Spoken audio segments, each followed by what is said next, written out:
কিরকম নিউ ইয়র্কের মাসলিস একটা ম্যানহাটন থেকে লোক। আপনাদের সঙ্গে আছে আমি খালেদ মহিউদ্দিন। 15 বছরও যাদের গদি টলেনি, গণ অভ্যুত্থান এবং অনেকের আত্মত্যাগের ফলে সেই আন্দোলন সফল হয়েছে, কিন্তু সেই আন্দোলনে যারা ছিলেন তাদের মধ্যে অনেকের মধ্যে দেখা যাচ্ছে দ্বিধা, বিভক্তি, অনেক সময় অনেক সংঘাতময় জায়গায়ও তারা পরস্পর এসে দাঁড়াচ্ছেন। এই সময় অন্তর্বর্তী সরকারের সামনে কি বাস্তবতা দাঁড়িয়ে আছি আমরা, তা নিয়ে কথা বলার জন্য আমাদের সাথে রয়েছেন লেখক ও বিশ্লেষক ফাহাম আব্দুল সালাম। জনাব ফাহাম আব্দুল সালাম, আপনাকে আমাদের অনুষ্ঠানে স্বাগত জানাই। আপনি আমাদের সময় দিয়েছেন অস্ট্রেলিয়া থেকে, এটা একটা ডিফারেন্ট টাইম জোন, অনেক লেট, সেখানে আপনি আমাদের আন্তরিক কৃতজ্ঞতা এবং শুভেচ্ছা জানবেন। অসংখ্য ধন্যবাদ। আমাদের সাথে আরও থাকছেন অনুসন্ধানী সাংবাদিক জনাব জুলকারনাইন সাহেব। জনাব জুলকারনাইন সাহেব, আপনাকে অনেক ধন্যবাদ, আপনিও আমাদেরকে সময় দিয়েছেন, সেজন্য আপনাদের শুভেচ্ছা। থ্যাংক ইউ খালিদ ভাই, হ্যাঁ, আসসালামু আলাইকুম। হ্যাঁ, আমি অবশ্য প্রথম প্রশ্নটি আমি দু তিনটা প্রশ্ন আপনাদের দুজনকেই করতে চাই। আমি ফাহাম আব্দুল সালাম আপনাকে দিয়ে শুরু করতে চাই। যে ফাহাম, আপনি জানেন যে আজকে সেনাপ্রধান, এটাকে আমি কি বলবো, উনি পোশাকে ছিলেন কিন্তু উনার বক্তব্যের ক্ষেত্রে উনি নিজেও বারবার বলেছিলেন কিছুটা মনের কথা বলছি, কিছুটা যেহেতু রাওয়া ক্লাবে অবসরপ্রাপ্ত কর্মকর্তারাও ছিলেন, সে তাদের পরিবাররাও ছিলেন, তিনি কিছু কথা বলেছেন। আমরা সেই কথাগুলির ব্যাপারে আপনাদের একটু মতামত জানবো চট করে। একটা আমি তাকে উদ্ধৃত করছি, বিডিআর হত্যাকাণ্ড নিয়ে জেনারেল ওয়াকারুজ্জামান বলছেন যে একটা জিনিস আমাদের সবসময় মনে রাখতে হবে, এই বর্বরতা কোনো সেনা সদস্য করেনি, সম্পূর্ণটাই তদানীন্তন বিডিআর সদস্য দ্বারা সংগঠিত, ফুল স্টপ, এখানে কোনো ইফ ও বাট নেই। ফার্ম, আপনার মন্তব্য শুনবো যদি ছোট করে, কারণ অনেকগুলি প্রশ্ন আছে উনার বক্তব্যের। দেখেন, এখানে একটা ব্যাপার হচ্ছে যে ওই সময় তদন্তটা ভালো করে হয়নি। এটা হচ্ছে কি মানে ফ্যাক্ট। কারণ ওই সময় ধামাচাপা দেওয়ার একটা চেষ্টা করা হয়েছিল এবং আওয়ামী লীগ, তৎকালীন আওয়ামী লীগ সরকার এটার সাথে কমপ্লিটলি বিশ্বাসঘাতকতা করেছিল। তো সেই নিরিখে বাংলাদেশের সাধারণ মানুষের মধ্যে একটা চাহিদা আছে যে এই ঘটনার একটা প্রকৃত তদন্ত হোক এবং বের হয়ে আসুক। এবং আমি তার সাথে সেই যে আকাঙ্ক্ষা, সেই আকাঙ্ক্ষার সাথে সম্পূর্ণ একমত। যে কারণ আপনাকে বুঝতে হবে যেখানে অনেকগুলো পরিবারের বিশাল ত্যাগ রয়েছে এবং তারা এগ্রিভড, এবং তাদের যে বিচার পাওয়ার আকাঙ্ক্ষা, এটা খুব স্বাভাবিক। এবং সেই বিচার পাওয়ার আকাঙ্ক্ষাটাকে আমাদের সম্মান করা উচিত, এবং সেই সম্মানের আঙ্গিকে আমি বলতে চাই যে এই বিচার পুনঃতদন্ত হওয়া উচিত, এতে কোনো সন্দেহ নেই।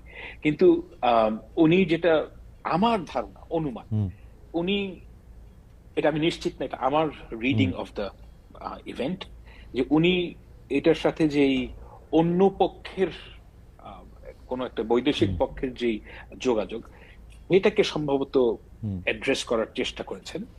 সেই জায়গাটায় উনি নাকচ করে দিয়েছেন বলে আমার অনুমান। আমি তার মন জানি না, তো সেটা যদি হয়ে থাকে সেটা ভিন্ন আলাপ। কিন্তু আমি সম্পূর্ণ, যারা শহীদ পরিবার তাদের সাথে সম্পূর্ণ একমত যে এই ঘটনার তদন্ত হওয়া উচিত। আমি একই বিষয়ে আমি একটু জুলকারনাইন স্যার আপনার কাছে আসতে চাই। যে স্যার, আপনি নিশ্চয়ই বক্তব্যটা শুনেছেন, তো সেই ক্ষেত্রে তিনি বলেছেন যে বিচার প্রক্রিয়া, যাদের শাস্তি হয়েছে তারা অপরাধ করেছে বলে শাস্তি হয়েছে। 51 জনের ব্যাপারে তার কাছে কিছু রিপোর্ট গেছে, তার মধ্যে তিনি তার থেকেও বেশি করেছেন সে তিনি বলেছেন। আপনি তার বক্তব্য সম্পর্কে কি বলবেন? জি, ধন্যবাদ খালিদ ভাই। আজকে বাংলাদেশের সেনাবাহিনীর প্রধান জেনারেল ওয়াকারুজ্জামান যা বলেছেন, ওনার ভাষাটা, বিশেষ করে বিডিআর এর বিষয়ে, আমার বিডিআর এর বিষয়ে আমি এতটুকুই বলতে পারবো যে যারা অপরাধ করেছে তারা শাস্তি পেয়েছে, এই কথাটা উনি যথাযথভাবেই বলেছেন। এখানে আমি কোনো ভুল অথবা কোনো অসঙ্গতির কোনো কিছু আমি দেখছি না। কারণ যারা এখানে শাস্তি লাভ করেছেন তারা বিভিন্ন রকমের অপরাধে যুক্ত ছিলেন। শুধুমাত্র যে তারা হত্যাই করেছেন তা না, তারা ওইখানে বিভিন্ন নারীর সম্ভ্রমহানি করেছেন, তারা ধর্ষণের মতো ভয়াবহ অপরাধের সাথে যুক্ত ছিলেন। এখন বিচার প্রক্রিয়াটা যখন চলে তখন আমার জানা মতে অনেকের মান সম্মানের কথা এবং সামাজিক অবস্থার কথা চিন্তা করে তাদেরকে যে ধর্ষণ করা হয়েছে এই কথাগুলো উজ্জ্ব রাখা হয়। অনেকে স্মল আর্মস এবং এক্সপ্লোসিভস এর মামলায় অ্যারেস্ট দেখানো হয়। সুতরাং ইন এ ব্রডার পার্সপেক্টিভ, এটা যে আপনার সঠিক হয়েছে অথবা বিচার যে আপনার শাস্তিগুলো যে দেয়া হয়েছে, শাস্তি যথাযথভাবে দেয়া হয়েছে বলে উনি যে মন্তব্যটা করেছেন, এখানে আমি কোনো ভুল কিছু দেখছি না। ওকে, নেক্সট প্রসঙ্গ স্যার, আপনাকে ধন্যবাদ। ফাহাম আব্দুল সালাম, আমি আপনার কাছ থেকে জানতে চাইবো যে সেনাপ্রধান একটি প্রসঙ্গে বলেছেন, আমি একটু প্যারাফ্রেজ করি জিনিসটাকে, যে র্যাব, ডিজিএফআই, এনএসআই এরা প্যানিকড অবস্থায় আছে, পুলিশের ব্যর্থতার কারণও তিনি আসলে বলতে চেয়েছেন। 30,000 সেনা সদস্য দিয়ে যারা ক্যান্টনমেন্টে 30,000 যাবে আসবে তাদের দিয়ে আসলে এটা করা সম্ভব না। আমরা যা করছি সেগুলো আমাদের উচ্ছৃঙ্খলতা এবং আমরা পরস্পর এটার মধ্যে করছি, এরকম কিছু বলেছেন। আমি যেহেতু একদম পুরোপুরি উদ্ধৃত করছি না, সেটা নিয়ে আপনার একটু মন্তব্য শুনতে চাই। কথাটা তো সত্যই, মানে ব্যাপারটা হচ্ছে যে আমরা একটা এক্সট্রাঅর্ডিনারি ফেজে আছি, এবং এই এক্সট্রাঅর্ডিনারি ফেজে থাকার কারণে কিন্তু মিলিটারির একটা যে ক্যাপাসিটি সেটা ভীষণভাবে হ্যাম্পার্ড হয়েছে। এটা কোনোভাবেই মানে অস্বীকার করার উপায় নেই, কারণ মিলিটারির কাজ তো রাস্তায় না, এবং এই কাজটা করছেন তারা, এবং এটা একটা লিমিট আছে, একটা জায়গায় গিয়ে থামতে হবে। আমি সেটা বলি যে আমাদেরকে নর্মালসিতে ফেরত আসতে হবে। আমাদের যে পুলিশিং এটা একেবারে ডিপ্লিটেড, পুলিশিং এর কোনো ক্ষমতাই নেই। সেই অবস্থা থেকে আমাদের উন্নতি হয়েছে, কিন্তু ল এন্ড অর্ডার অবস্থা খুবই বাজে। তো এই জন্য একটা প্রিভেইলিং আইডিয়া হচ্ছে কি যে একটা যদি পলিটিক্যাল গভর্নমেন্ট আসে তখন তাদের পক্ষে এই কাজগুলো করা সহজতর হবে, এবং অর্থাৎ মূলত স্টেবিলিটির দিকে আমাদের দেশ নর্মালসিতে ফেরত যেতে হবে। এবং সেই কারণ থেকে ওয়াকার সাহেব এই কথাগুলো বলছেন, এবং এটা তো সত্য কথা যে মিলিটারির ভেতরে যেই এতদিন ধরে যদি আপনি এনগেজ করে রাখেন রাস্তাঘাটে, এবং ল এন্ড অর্ডার অবস্থা ভালো না, so if you think about it, যে এই কাজগুলো তো আসলে পুলিশের কাজ, এবং পুলিশকে যদি পাওয়ারফুল করতে হয়, পুলিশ ডিপ্লিটেড ফোর্স, এটাকে আপনার মানুষ লোকবল বাড়াতে হবে, নর্মালসিতে ফেরত যেতে হবে, এবং ওই গোলের দিকে যাওয়ার যে তার ইচ্ছা আমার কাছে মনে হচ্ছে দ্যাট ইজ পারফেক্ট। এবং এটাই একজন অ্যাডাল্ট হিসেবে, একজন রেসপন্সিবল মানুষ হিসেবে তিনি যা বলেছেন, যেটা আমার কাছে তাই মনে হচ্ছে। ফাহাম, এখানে দুইটা প্রশ্ন। এক হচ্ছে যে আপনি কি পরে নিশ্চয়ই আরো আমরা বিস্তার করতে পারবো, যে আপনি কি এটা বলতে পারবেন যে কেন যেই কাজ পলিটিক্যাল গভর্নমেন্ট পারবে সেইটা নন পলিটিক্যাল গভর্নমেন্ট কেন পারবে না, যদি এটা আইন শৃঙ্খলার ব্যাপার হয়? এক, আর এইটা আগে একটু জি।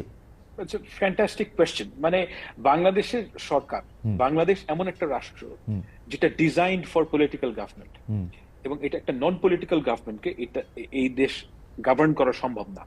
কেননা আমি একটা ছোট্ট করে একটা উদাহরণ দিই, যেটা হচ্ছে কি আমাদের এই অন্তর্বর্তীকালীন সরকারের চাইতে অনেক বেশি পাওয়ারফুল এবং এবল গভর্নমেন্ট ছিল 2007 সালের তত্ত্বাবধায়ক সরকার। 2007-8 সালে ওই সময় একটা তারা কমপ্লিটলি, এখন তো কোনো সরকারই ছিল না 5ই আগস্টে, তারা একটা ফাংশনাল গভর্নমেন্ট পেয়েছিল। এন্ড ইয়েট আপনি চিন্তা করে দেখেন যে তাদের যে সরকারের লাস্টিং লেগেসি, একমাত্র লাস্টিং লেগেসি হচ্ছে কি ভোটার আইডি কার্ড। কারণ আমাদের দেশের যেহেতু সরকারের মধ্যে ক্লায়েন্ট পেড, আচ্ছা সরকার বলছে ভুল বললাম, এই দেশের মধ্যে সর্বক্ষেত্রে ক্লায়েন্ট পেট্রন বেসড একটা রিলেশনশিপ তৈরি হয়। এখন বর্তমান সরকারের যেটা সবচেয়ে বড় সমস্যা, সেটা হচ্ছে কি তারা যদি বিউরোক্রেসি চালাতে যান, তাদের কাছে ক্যারেট নাই, স্টিকও নাই। স্টিক 5ই আগস্টে ছিল, সেটা ব্যবহার করেননি। এখন এই যে ক্যারেট, সবাই জানেন যে এই সরকার অল্প সময়ের জন্য আছেন, এবং এরপরে কি হবে তারা জানেন যে অন্য একটা সরকার আসবে, সুতরাং we must serve to that government. Okay, মানে ওই এই ক্যারেক্টারিস্টিকের এইটার প্রসঙ্গে আসবো। আমি একটু দ্বিতীয় প্রসঙ্গটা একটু বলে আসি, কারণ আমার কাছে মনে হয় যে আমি প্রশ্নটা করে রাখি আপনার কাছে কি মনে হয় না যে বিএনপি যেহেতু একটা ছায়া সরকার চালাচ্ছে বা অনেকটা বড় দল হিসাবে তারা প্রায় ক্ষমতায় এসেই পড়েছে, সেই জন্য এই ক্যারেক্টারিস্টিকের ওইটা আসলে কাজও করতেছে না? এটা আপনি পরে উত্তর দিয়ে, আগে আপনি আমার বলেন সেনাবাহিনী যে 6 মাস ধরে ম্যাজিস্ট্রেসি নিয়ে বসে রয়েছে, সেনাবাহিনী এই দায়টা কেন আগে স্বীকার করতেছে না? সেনাবাহিনীর কাছে ম্যাজিস্ট্রেসি থাকলে তো পুলিশ বা সিভিল ফোর্স তো আসলে কাজ করতে পারে না, বা প্রপারলি কাজ করতে পারে না, কারণ এখানে 2-3টা ক্ষমতার কেন্দ্র তৈরি হয়, এবং যেটা আসলে সেইটা তারা ধরে রাখছে কেন যদি না পারে, বা কি করছে? মানে আই ডোন্ট থিংক যে তারা ম্যাজিস্ট্রেসি পাওয়ার থাকলে ওইটা ইউটিলাইজ করতে পারে। মানে ম্যাজিস্ট্রেসি পাওয়ার যখন দেওয়া হয়, এটা একটা ভেরি শর্ট স্প্যান, ওই ইলেকশনের আগে ওই ধরনের সময় এটা এফেক্টিভলি ইউজ করা যায়। আই ডোন্ট থিংক যে আপনি এত লম্বা সময় ধরে, তাদের কাছে কোনো ইন্টেলিজেন্স নাই, আপনি তো এটা দেওয়া হচ্ছে। মানে you and I both know যে আমরা একটা এক্সট্রাঅর্ডিনারি টাইমের মধ্যে আছি, এবং এই টাইমের মধ্যে আমরা অনেক ধরনের জিনিস ট্রাই করছি, যদি কোনোটা লেগে যায়। কিন্তু এই সেনাবাহিনীকে ম্যাজিস্ট্রেসি পাওয়ার দেওয়া একটা দেশের জন্য, দিস ইজ মানে এটা কোনো লাস্টিং সলিউশন না। ওকে, আমি স্যারের কাছে আসি। স্যার, দুইটা প্রশ্ন। আগে আগে আগে আগে পাটাতনটা একটু বলে নিই যে র্যাব, ডিজিএফআই, এনএসআই তারা প্যানিকটাসে আমরা নিজেরা নিজেদের সাথে মারামারি করে নিজেদের সর্বনাশ করতেছি। সেনাপ্রধানের বক্তব্যের প্রেক্ষিতে আমরা প্রশ্ন করেছিলাম যে পলিটিক্যাল গভর্নমেন্ট পারলে নন পলিটিক্যাল গভর্নমেন্ট কেন পারবে না, এবং ম্যাজিস্ট্রেসি পাওয়ার নিয়ে সেনাবাহিনী 6 মাস কি করলো, আসলে আমরা কি করতে দেখলাম বাগাড়ম্বর ছাড়া? ওকে, র্যাব, এনএসআই, ডিজিএফআই, বাংলাদেশ সেনাবাহিনী, এই বাহিনীগুলো প্যানিক অবস্থায় আছে। আমার মনে হয় এই এই কথাটা উনি বলেছেন যে কারণে, সেটা হলো যে আপনি দেখেন ইতিমধ্যে ডিজিএফআই এর সাবেক 6 জন ডিজিকে আপনার মানবতা বিরোধী অপরাধের কারণে এবং গুম খুনের সাথে জড়িত থাকার কারণে তাদের এগেইনস্টে গ্রেফতারি পরোয়ানা জারি হয়েছে। এখন এটা অবশ্যই বাহিনীর সকল সদস্যকে, যে সমস্ত সদস্যরা তখন যুক্ত ছিলেন, তাদের মধ্যেও এক ধরনের ভীতির সঞ্চার করেছে। এখন এটা শুধুমাত্র ডিজিএফ এর ক্ষেত্রে যে হয়েছে তা না, একই কনসিকুয়েন্স যে র্যাবে যারা আছেন, এনএসআই তে যারা ছিলেন, র্যাবে যারা ছিলেন এবং এই সমস্ত কর্মকর্তারা যারা নিজ নিজ বাহিনীতে ফেরত গিয়েছেন, তারা অবশ্যই সেখানে প্রশ্নের সম্মুখীন হয়েছেন। কারণ আমার জানা মতে আর্ম ফোর্সেস ডিভিশন একটা ইন্টারভিউ করে আগস্ট সেপ্টেম্বর মাসের দিকে, যেখানে তারা বিভিন্ন গ্যারিসন থেকে র্যাবে ছিলেন অথবা ডিজিএফআই তে ছিলেন, এনএসআই তে ছিলেন, এরকম সকল কর্মকর্তাদেরকে নিয়ে আসেন এবং সেখানে তারা কর্মকর্তাদের একটা লিস্টও তৈরি করেন যে কারা কারা এখানে যুক্ত ছিলেন গুম খুন হত্যার সাথে করেন। সুতরাং এটা যখন তারা জানতে পেরেছেন যে এরকম তালিকা অথবা এভাবে ইন্টারভিউ নেওয়া হয়েছে, এবং যেহেতু এগুলোর বিচার হচ্ছে এখন বাংলাদেশে, এবং সেনাবাহিনীর ভেতরেও অনেকে প্রশ্নের সম্মুখীন হচ্ছেন, অনেকে সামরিক যে বিচার আদালত আছে, কোর্ট মার্শাল, এগুলা ফেস করার জন্য প্রস্তুতি নিচ্ছেন। তো অবশ্যই এটা একটা প্যানিক স্টেটে থাকাটাই বেশ বেশ স্বাভাবিক। এবং এছাড়া যখন বাইরে থেকে অথবা দেশের ভেতর থেকে, তো এখন তো ধরেন অনেকেই বিভিন্ন বিষয় নিয়ে আলাপ আলোচনা করছেন এবং এত বেশি মিস ইনফরমেশন, ডিসইনফরমেশন ছড়াচ্ছে যা এই বাহিনীগুলোর সদস্যদেরকে, তাদের পরিবারদেরকেও আতঙ্কিত করে তুলছে। আমার মনে হয় উনি এটাই এটাই বোঝাতে চেয়েছেন। ওকে, আমি ম্যাজিস্ট্রেসি এবং অন্য প্রসঙ্গটাতে পরে আসতেছি। আমরা জানি যে আপনি আর্মি অফিসার ছিলেন, সাংবাদিকতা এসছেন, সাংবাদিকতার নাম করেছেন দুনিয়া জোড়া, এবং কিন্তু তারপর আপনি গর্ব নিয়েছেন যখন মানব জমিনে আপনার নামে একটা বাইলেন ছাপা হয়েছে, কারণ এটা বাংলায় ছাপা হওয়া একটা বাইলেনের মধ্যে প্রথম, সেজন্য আপনিও একটু কংগ্রেচুলেশন জানবেন। কারণ আমি প্রিন্টে কাজ করেছি, আমি জানি যে বাইলাইনটার একটা মজাটা কিরকম। কিন্তু এটা নিয়ে আমার একটা প্রশ্ন আছে, স্যার যদি অনুমতি দেন তাহলে একটু করি প্রশ্নটা। সেইটা হচ্ছে যে আপনি এখানে অনেকগুলি নাম লিখেছেন, পরিচালক অমুক, ডিডি তমুক, ডিডি তমুক, কিন্তু যখন কোনো অফিসারের নাম আপনি লিখতে গেছেন তখন একজন ব্রিগেডিয়ার, একজন ব্রিগেডিয়ার জেনারেল। এইটার কারণটা কি? মানে অফিসারের জন্য কি আপনার আলাদা একটা ভ্রাতৃত্ববোধ? না, আমি আমি কখনোই বাংলাদেশ সেনাবাহিনীর অফিসার ছিলাম না। আমি অফিসার হিসেবে প্রশিক্ষণ নিতে গিয়েছিলাম, যেটা আমি শেষ করতে পারিনি। That was not rightly addressed. আর ও, আপনার প্রশিক্ষণ শেষ হওয়ার আগে আপনি বেরিয়ে আসছেন, সরি, হ্যাঁ, ক্যাডেট অবস্থায় আপনি বেরিয়ে আসছেন। ঠিক, ওকে। তো ওই ব্রিগেডিয়ার সাহেবের নাম কেন নেওয়া হয়নি? কারণ ব্রিগেডিয়ার সাহেবের নাম আমাদের কাছে ক্লিয়ার করা হয় নাই। আমি আমার যে সূত্র আছে, সূত্র মাধ্যমে সূত্র নামটা বলতে চায় নাই, আগ্রহ প্রকাশ করে নাই। বাট আমি জানার চেষ্টা করেছি, and I was not very sure যে ওই ব্যক্তি কিনা। সুতরাং যে ব্যক্তি কিনা, তার নাম আমি কিভাবে। কিন্তু পরিচালকদের যাদের আপনি নাম দিয়েছেন তাদের ব্যাপারে, বা উপপরিচালক, সহকারী পরিচালক, তাদের ব্যাপারে আপনি শিওর ছিলেন মোটামুটি? ওকে, হ্যাঁ, মোটামুটি শিওর ছিলেন তাদের ব্যাপারে, যাদের পরিচালকদের নাম, তাদের ব্যাপারে মোটামুটি শিওর ছিলাম। হ্যাঁ। ওকে, আমি আবার একটু ফাহাম আপনার কাছে আসি। যে ফাহাম, আমি বিএনপির কথা বলতেছিলাম যে এখন যে আসলে সরকার থেকে আসলে কাজ করতে অনেকে পারতেছে না, কারণ আসলে কে ক্ষমতা আসবে না আসবে, সেইটা কি বিএনপি এরকম একটা ভাইব দিচ্ছে যে তোমরা ইউনূস সরকারের সাথে মোটামুটি ভাবে কাজ চালায় যাও, আমরা আসলে ঝাঁপাই পড়ে কাজ করো, বিকজ তোমরা আমাদের লোক এবং আমরাই আসতেছি ক্ষমতায়? না, ইটস নাথিং লাইক দ্যাট। মানে ব্যাপারটা হচ্ছে যে বাংলাদেশের মানুষের একটা নিজস্ব আন্ডারস্ট্যান্ডিং আছে সকল অর্গানাইজেশনের ভেতরে। এখন আমি যখন একটা সত্যি কথা বলি, আমি প্রথম তো চাই 15ই আগস্ট।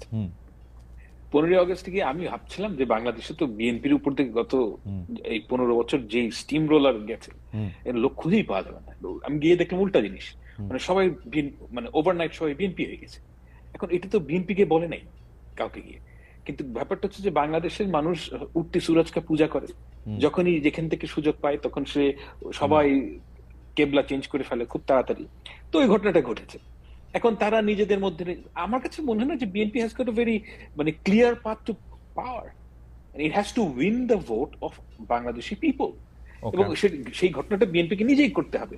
কিন্তু এই ঘটনা ঘটার আগেই একটা ইনস্টিটিউশনের সবাই যদি মনে করে যে আমরা বিএনপি হয়ে যাব, এটার তো আসলে দায়ভার বিএনপির না। এবং আই ডোন্ট থিঙ্ক যে বিএনপি হিউজ প্রেশার আছে, দুই একটা ইস্যুতে আছে প্রেশার গভর্নমেন্টের উপর, কিন্তু ডে টু ডে রানিং এর ব্যাপারে নো, আই ডোন্ট থিঙ্ক বিএনপির খুব একটা লেভারেজ আছে গভর্নমেন্ট। আমি জানি না, মানে আমি কিছুদিন আমার কিছু বন্ধু আসলে সরকারের কর্মকর্তা পর্যায়ে আছে বলে তারা কিন্তু আমাকে একটা উল্টো ধারণা দিয়েছেন যে ফার্ম, যে আসলে সরকারের কোন কি পজিশনে কে বসতেছেন সেটা অনেকটাই বিএনপির কথা মাথায় রেখেই সেটা বসানো হইতেছে। যাই হোক, সেটা আরেক প্রসঙ্গ, কারণ এটা আমিও এটা বলতে চাই না, কারণ আমি স্যারের মতো এটা প্রমাণও করতে পারবো না, সেজন্য আমি এটা বলতেছি না। আমি একটু স্যারের কাছে আসি। স্যার, আপনি বিএনপি সম্পর্কে আপনার ফেসবুক স্ট্যাটাসের মধ্যে ছোট্ট একটা জায়গা আপনি একটু ছোট্ট করে বলছেন, সেইটার জন্য যদি আপনি একটু কথা বলেন, এইটার বিষয়ে আমি একটু ফার্মে বলতে চাই যে বিএনপি মানে ভারতের ভরসা বিএনপি, আপনি এরকম একটা কথা বলছেন, আপনি এইটা কেন বলছেন, এটা কি একটু বলবেন আমাদের, যে ভারতের ভরসা কেন বিএনপি? এটা আসলে আমি বলি নাই, এটা একজন বিশিষ্ট ব্যবসায়ী জনাব এ কে আজাদ, যিনি একজন সাবেক এমপি ছিলেন, আওয়ামী লীগ সংশ্লিষ্ট, ফরিদপুর থেকে ইলেকশন করেছেন, তার মালিকানাধীন একটা পত্রিকা আছে দৈনিক সমকাল, সমকালের একটা মতামত। আমি সেটা রিফিউট করেছি যে এই ধরনের ন্যারেটিভ আসলে কেন সেট করা হচ্ছে যে ভারতের ভরসা বিএনপি, এটা বলতে পারে কিনা। আচ্ছা, আপনি কি মনে করেন যদি ভারত এখন আওয়ামী লীগ নামক ক্যাবলাটা বদলায় অন্য ক্যাবলার দিকে যদি যাইতে চায়, ও কি আসলে বিএনপির দিকেই যাবে বা যাইতেছে? এখন ভারত কার দিকে যাবে সেটা তো তাকে সিদ্ধান্ত নিতে হবে। আমার মনে হয় যারা বাংলাদেশে আগামীতে ক্ষমতায় আসতে চান তাদেরকে বাংলাদেশের কেবলাটা যেন বাংলাদেশের দিকেই থাকে সেটা সেট করতে হবে। কেবলা যেন কারোর দিকে না যায়, ভাই আমরা কারোর দিকে কেবলা যেতে চাই না। আমরা না চাইলাম ভারত চাইবো কিনা যে বিএনপি থাকে, চাইতেই পারে, বিএনপি পুরনো বন্ধু বিএনপি, তাকে দিতে হবে এমন তো কোনো বাধ্যবাধকতা নাই, তাই না? না, তাকে তো আপনি দিবেন না, সে যদি ওদিকে ফিরে থাকে আপনি মানায় করবেন কেমনে? মানে বলতে হবে যে তুমি তো নজর সরাও, নজর সরাও এরকমটা। আচ্ছা, অন্যদিকে দাও, এদিকে নজর দিও না। আপনার আমি একটু ফার্মের মন্তব্যটা একটু নিয়ে নিই যে ফার্ম, একটা মিনিট ভাই, আমি আসলে অফিসে, তো আমাকে একটা খুব জরুরি কল নিতে হবে ফর 2 মিনিটস, আর আমাকে আমার রুমটা একটু চেঞ্জ করতে হবে কারণ এখানে একটা মিটিং হবে। ঠিক আছে I will be back ঠিক আছে 2 minutes। ঠিক আছে, কোনো অসুবিধা নেই।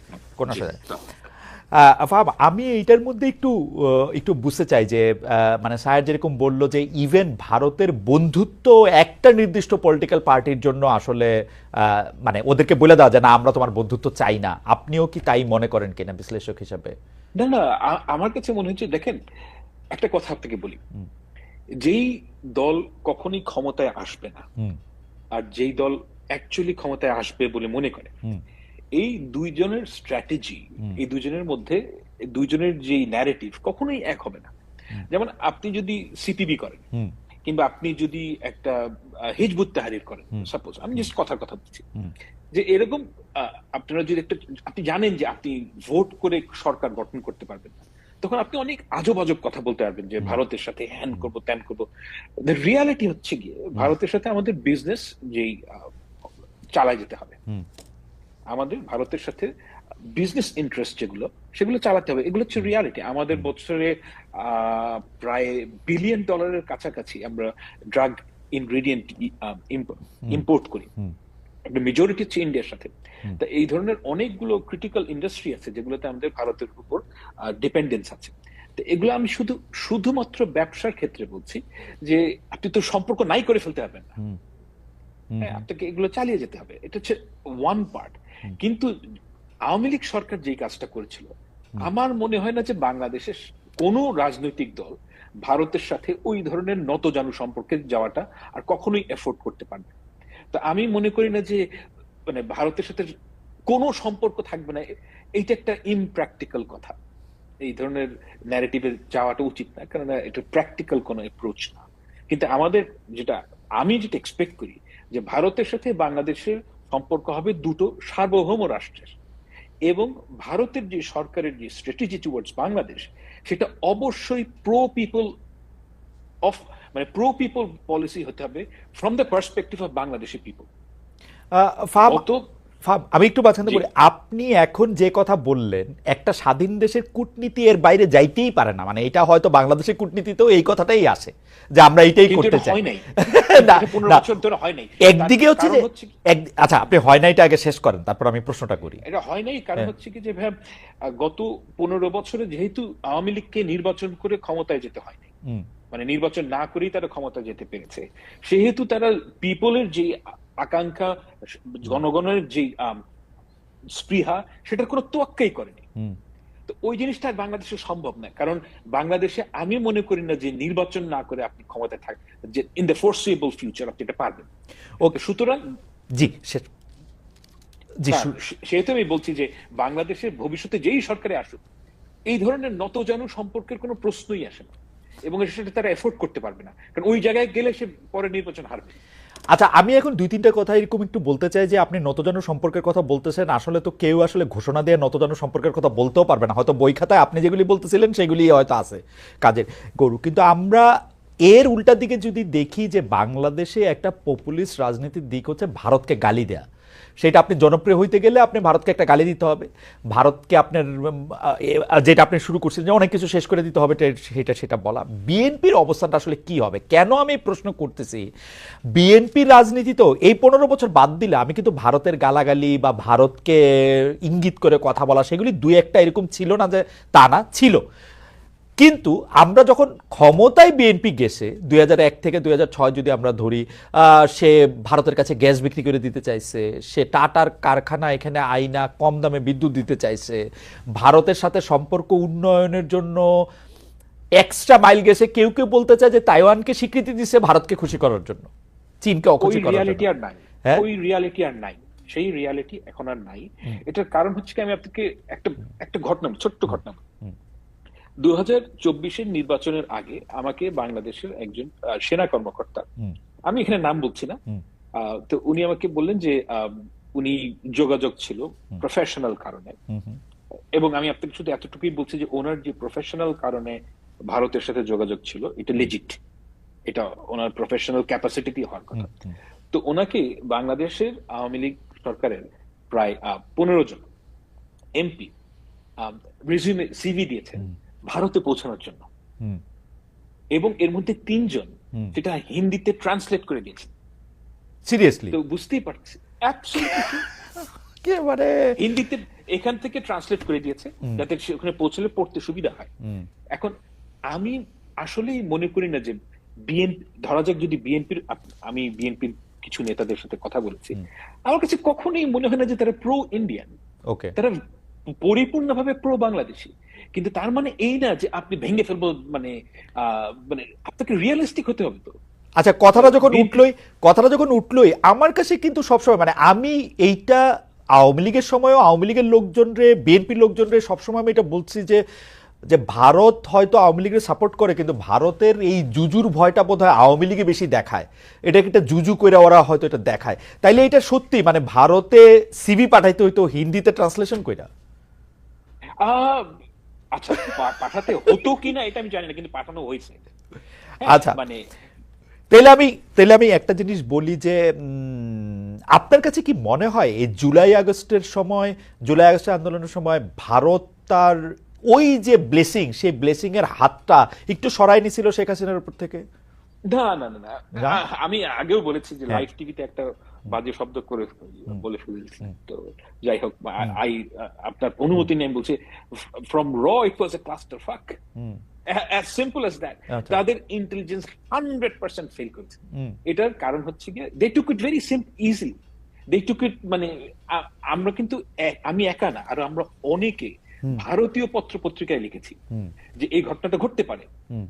আমি নিজে লিখেছি, অনেক লিখেছে, এরকম আরো অনেকে লিখেছে যে বাংলাদেশে, এবং এখন থেকে না বহু বছর ধরে, যে বাংলাদেশে ব্যাপকভাবে অ্যান্টি ইন্ডিয়ান সেন্টিমেন্ট তৈরি হয়েছে, এবং এই অ্যান্টি ইন্ডিয়ান সেন্টিমেন্ট তৈরির মূল কারণ হচ্ছে গিয়ে ভারত একটা অবৈধ ফ্যাসিস্ট রেজিমকে ব্লাইন্ডলি সাপোর্ট করছে। এবং এই কথা ইন্ডিয়ানরা তো শোনেই নাই। এবং সেই সাথে তাদের যে ইন্টেলিজেন্স, এটা কোনো আমি মনে করি না খুব একটা এফিশিয়েন্ট। এটা আমি একটা কারণও আছে যে আমি বিভিন্ন সময় তাদের টক শোতে যারা তাদের বাংলাদেশ এক্সপার্ট তাদের কথা শুনি, ইউ উইল নট বিলিভ যে তারা কোন লেভেলের ইগনোরেন্ট। ওকে, তো তারা বাংলাদেশ সম্বন্ধে খুব ভালো জানেনও না, তাদের ইন্টেলিজেন্স কমপ্লিটলি ফেল করেছে।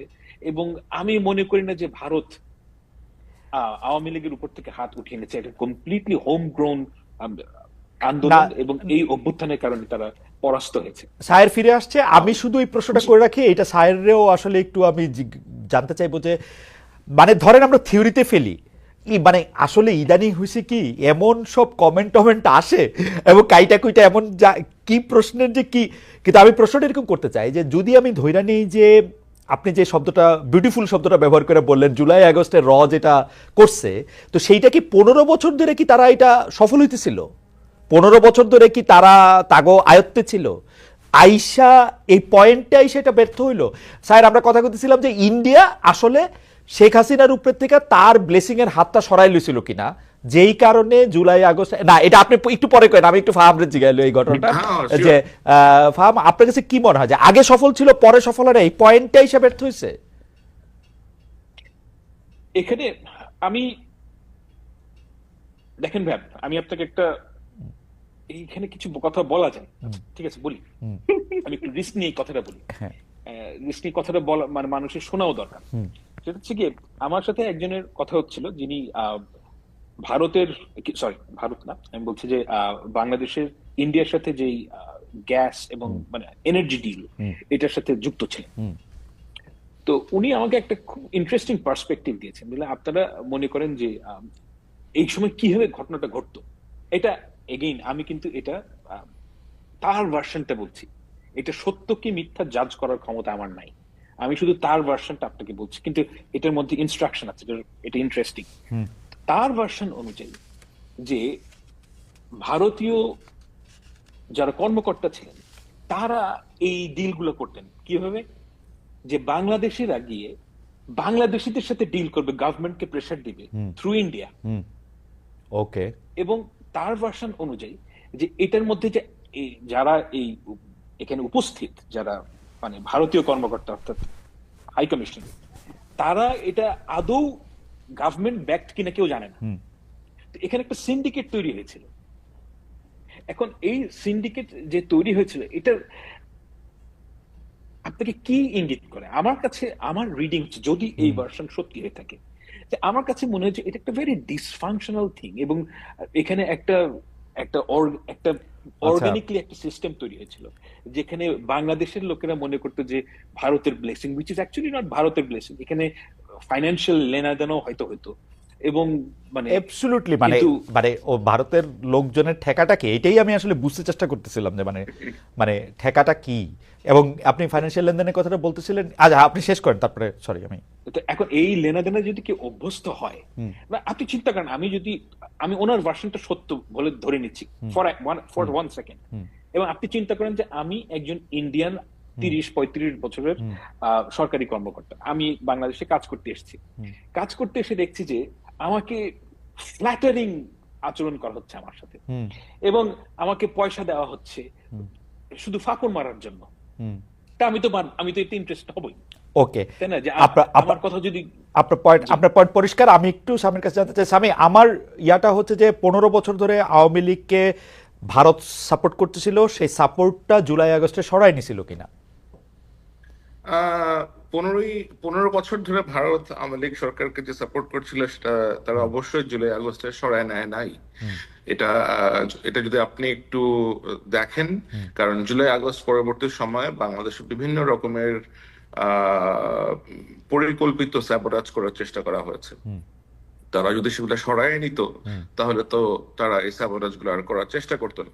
আর যদি ব্লেসিং সরায় নিত তাহলে তারা হাসিনাকে বা গ্রহণ করতো কেন? বিশ্বের কোনো দেশ তো তাকে গ্রহণ করতে রাজি ছিল না।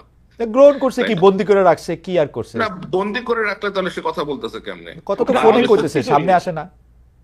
না সে সামনে আসে না, তার লজ্জা লাগে নাকি? সে কেন সামনে আসে না সেটা সে বলতে পারে। এটা একটা ভালো শব্দ বলছেন। যাই হোক, আরেকটা যে তার চেহারা এখন সে দেখাবে না, যে বিকজ তার কয়েকদিন আগে তো সে বলছিল হাসিনা পলায় না, হাসিনা যায় না, কয়েকদিন পরে তো নিজেই বাকস হয়ে গেছে।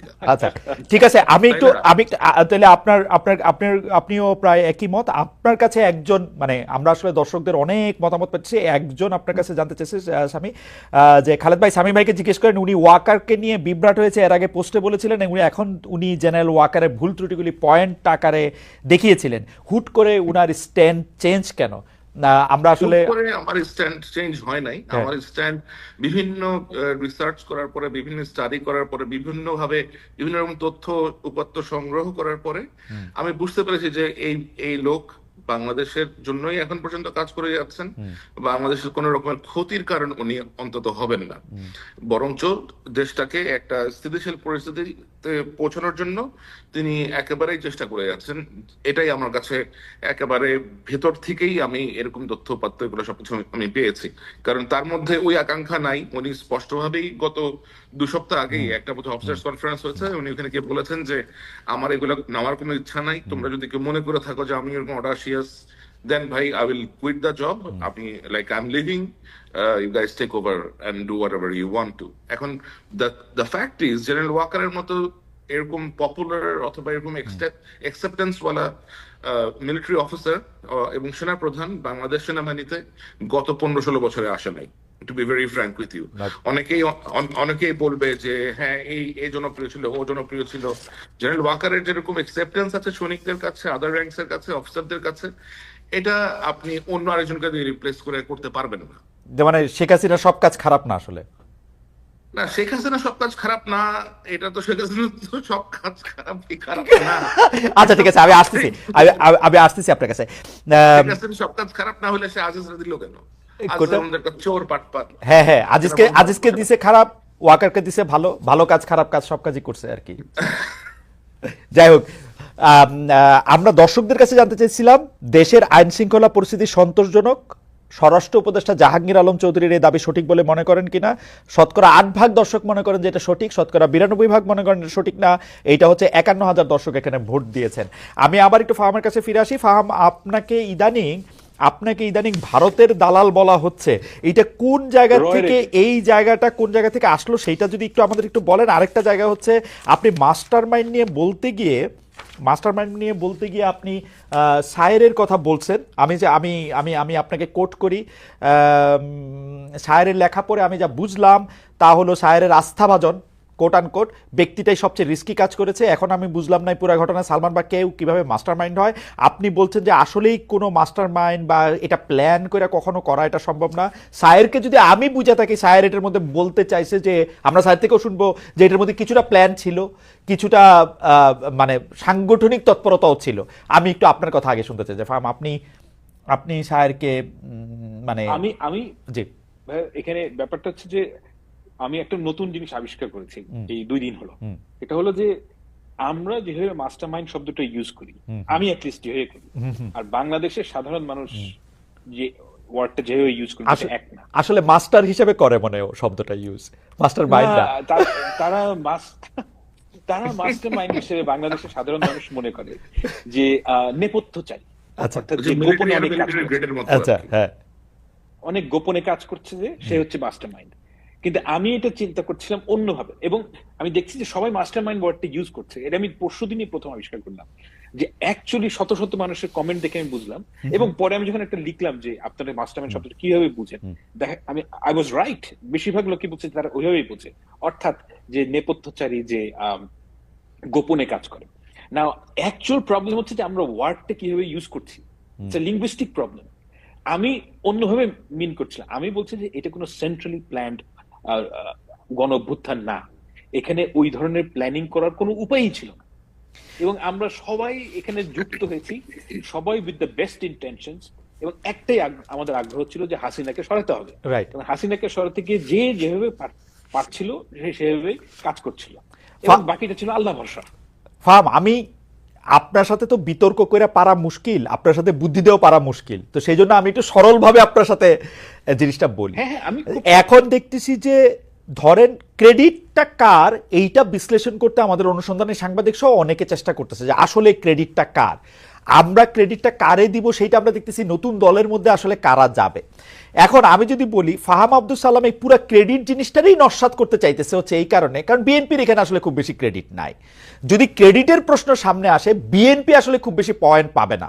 তো সেই জন্য বুদ্ধিমান ফাহাম যেটা করতেছেন সেটা হলো ক্রেডিটটারই বাতিল করে দিয়ে এটাকে গয়রহ করে না, না। জুলাই আগস্টকে 15 বছরে নিয়ে যেতেছেন। ব্যাপারটা এরকম কিনা আপনি যদি একটু নো বলতেন। No no no no no, আমি তো সব জায়গায় বলি যে ক্রেডিট হচ্ছে কি আমাদের এই ছাত্র নেতাদের এবং তরুণদের, বাংলাদেশের সকল যারা এটাতে পার্টিসিপেট করেছে। আমি and I deeply feel for it, মানে আমি এটা কিন্তু কথা বলার জন্য বলছি না।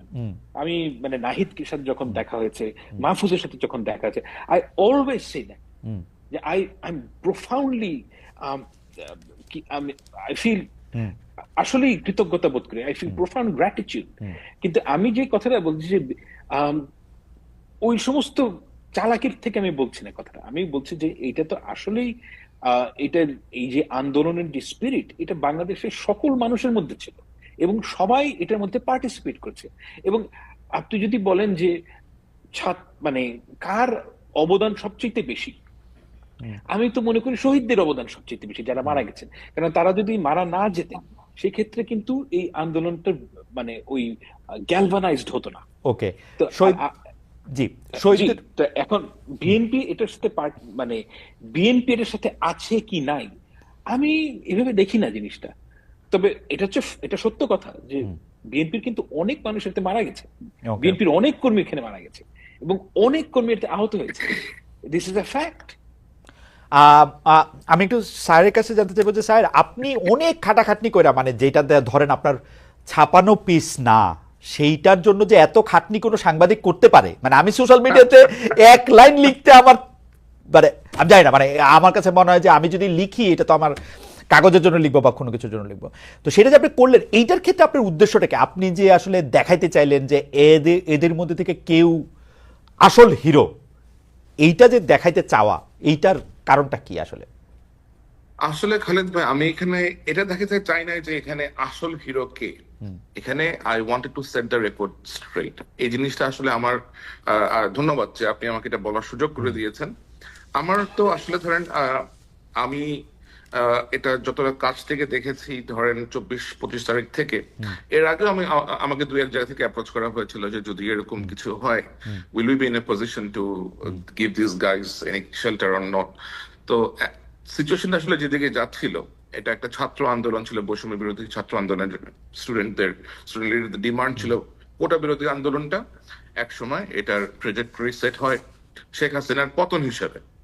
তো এখানে ধরেন এক একজন এক একটা রোল প্লে করেছে। যে রিক্সাওয়ালা অথবা যে ফেরিওয়ালাটা রাস্তাতে বোতল আপনার ওই ওয়াটার ডিস্ট্রিবিউট করেছে, সেও কিন্তু এটার একটা স্টেক হোল্ডার, সেও কিন্তু এখানে একটা রোল প্লে করেছে। You just cannot ignore that. So এখানে আজকে এসে বলতেছে আমি এটা করেছি, কালকে এসে বলছে আমি এটা করতেছে, পরশু অমুক বলছে যে না এই তিনজন এটা করতেছে, আবার এই দুজন এটা করতেছে। ভাই এটা it was not a single effort, it was a coordinated effort by a lot of people. Everybody participated, student লিডাররা পার্টিসিপেট করেছেন, সাধারণ লোকজন পার্টিসিপেট করেছে, সাংবাদিকরা পার্টিসিপেট করেছে, হিউম্যান রাইটস অ্যাক্টিভিস্টরা পার্টিসিপেট করেছে, পলিটিক্যাল পার্টি মেম্বাররা পার্টিসিপেট করেছে। এখন তো এখানে এই ক্রেডিট নামার এখানে কোনো কিছু নাই। তো লাইক আপনি এখানে একজনকে সামনে এনে দিবেন, এটা আমার কাছে বেশ না, কিন্তু স্যার আপনি তো এটা বলতেছেন, কিন্তু আপনার লেখা পড়ে কি আমরা 3-4টা নাম সামনে পাইলাম না? ধরেন আপনি লেখা পড়লে আপনি যে কথা এখন বললেন সেই কথার তো এন্টিথিসিস মনে হচ্ছে আমার কাছে লেখাটা। কারণ সেটা আপনি লেখাতে যেটা পড়েছেন সেটা একটা বিশ্লেষণ ধর্মী লেখা আপনি আমার কাছ থেকে পেয়েছেন। পুরো জিনিসটাই টাইম আওয়ার ধরে ধরে, ডেট ধরে ধরে আমি সম্পূর্ণভাবে ন্যারেট করেছি, কখন কি হয়েছে, কে কখন কি বলেছে। এখন তখন যারা যে কথা বলেছে, এখন তারা আমি দেখতে পাই যে তাদের মুখে কথার ফুলঝুরি উঠতেছে আর কি, যে একজন তখন বলছে না আমরা এক দফা দিব না, আমরা 9 দফা নিয়েই থাকবো। আরে তুই এক দফা তখন না দিলে তো লাইক হাউ সেটা সে উইল গো, এটা তো ওরা বোঝাইতে হবে। ওটা যখন ওরা বোঝানোর জন্য চেষ্টা করা হয়েছে তখন সে বললো যে হ্যাঁ আমাকে মিলিটারি দিয়ে ভয় দেখাইছে। কাউরে মিলিটারি দিয়ে কেউ কোনো ভয় দেখায় নাই ভাই।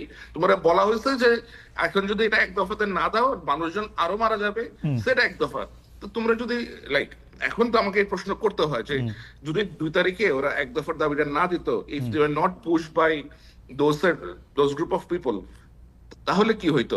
এরা তো 5 তারিখ যে বঙ্গভবনটা ঘেরাও করবে, লাইক আপনি সরি গণভবনটা যে ঘেরাও করবে, এরা তো ওটা তো আপনি রাজি হচ্ছিলেন না। ওটা বহুত পুশ করে রাজি করানো হয়েছে এদেরকে। আচ্ছা sir, They wanted to do it 6 তারিখ 7 তারিখ। আচ্ছা স্যার, আপনার কাছে কি এরকম মনে হয় কিনা যে আপনার এই লেখা পড়া কেউ একটা টেক এরকম নিতে পারে এখন যে ড্রাইভিং সিটে নাহিদ, মাহফুজ, হাসনাত, সার্জিস, আসিফরা আসে, আপনার লেখা পড়া মনে হতে পারে যে they are not the real deal? আমার রিয়েল ডিলটা রয়েছে হচ্ছে এই কয়জনের মধ্যে, আপনি যেটা সালমান কোসেন বা সাদিক কায়েম বা মাসুদ বা বিদেশি সাংবাদিক, তারা এটা মনে হইতে পারে কিনা যে আপনি ওদেরকে একটু এরকম কাট্টুসাইজ মনে হওয়া উচিত হবে না। হ্যাঁ, এরকম মনে হওয়া উচিত হবে না। আর নাহিদ বলেন, আপনি আসিফ বলেন, অথবা যারাই ছিল তখন, তাদের সাথে কিন্তু আমার কোন রকমের তখন যোগাযোগ ছিল না, সরাসরি রকমের ভায়া যোগাযোগ ছিল। এবং আমি বুঝতেছিলাম যে তারা এক পা আগাচ্ছে 2 পা পেছাচ্ছে, এক পা আগাচ্ছে 2 পা পেছাচ্ছে। They are kind of confuse যে কি actually what would be the correct decision. তাদেরকে যখন পুশ করা হচ্ছে বিভিন্ন অ্যাঙ্গেল থেকে, শুধু আমার এখান থেকে যে গেছে তা না, আরো বিভিন্ন অ্যাঙ্গেল থেকে অনেকেই তাদেরকে নিশ্চয়ই অ্যাডভাইস করেছেন, and accordingly they have taken the correct decision. সুতরাং এখানে আমার সাথে যার কানেক্টিভিটি ছিল, আমি দেখেছি how he was manoeuvring the entire operation and keeping his calm, that's all I have praised. এর থেকে বেশি কোনো কিছু না। এবং এটা আমার মনে হয় করা উচিত আমাদের, কারণ আমাদেরকে তো ধরেন যে কাজটা করেছে, যে রোলটা প্লে করেছে, you need to give them the thanks, give them the appreciation that you have done a great job. আচ্ছা স্যার, সেটাই আমি করেছি। আচ্ছা স্যার, আপনার কাছে কি কখনো মনে হয় যে আপনি খুব মানে ওপিনিয়নেটেড, কারণ আপনি সোশ্যাল মিডিয়াতে দাবি তুললেন আদিলুর রহমান খান এবং সৈয়দা রেজানা হাসানকে প্রত্যেক করে ফেলতে হবে, তাদেরকে বাদ দিয়ে দিতে হবে, তো এইটা মানে এটা কিরকম? জাস্ট এবারে আমার এটা তো আসলে এখন আমি এই মুহূর্তে সব পুরো জিনিসটা তো